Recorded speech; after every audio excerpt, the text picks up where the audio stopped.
ஓசூர் மாநகராட்சி 26வது வார்டு பகுதியில் திமுக வேட்பாளர் எஸ்.ஏ. சத்யா தீவிர வாக்கு சேகரிப்பு உற்சாக வரவேற்பு கொடுத்த பகுதி மக்கள். கிருஷ்ணகிரி மாவட்டம் ஓசூர் மாநகராட்சி உட்பட்ட 26வது வார்டு பகுதியில் ஓசூர் சட்டமன்ற தொகுதியில் போட்டியிடும் வேட்பாளர் எஸ்.ஏ. சத்யா அவர்கள் தீவிர வாக்கு சேகரித்தனர்.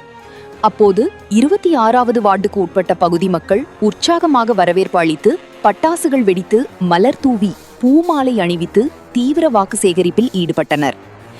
கடந்த 5 ஆண்டுகளில் திமுக ஆட்சியில் செய்த சாதனைகளை எடுத்துரைத்து அப்பகுதி மக்களிடம் உதயசூரியன் உள்ளத்தில் வாக்கு சேகரித்தார் எஸ்.ஏ. சத்யா.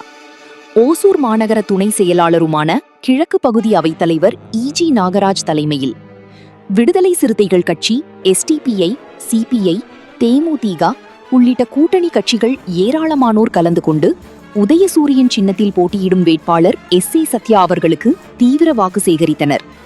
உடன் ஓசூர் மாநகராட்சி கவுன்சிலரும் மாநகர சுகாதார குழு தலைவர் மாநாடு என்.எஸ். மாதீஸ்வரன் உட்பட கட்சி பொறுப்பாளர்கள் என ஏராளமானோர் கலந்து கொண்டனர்.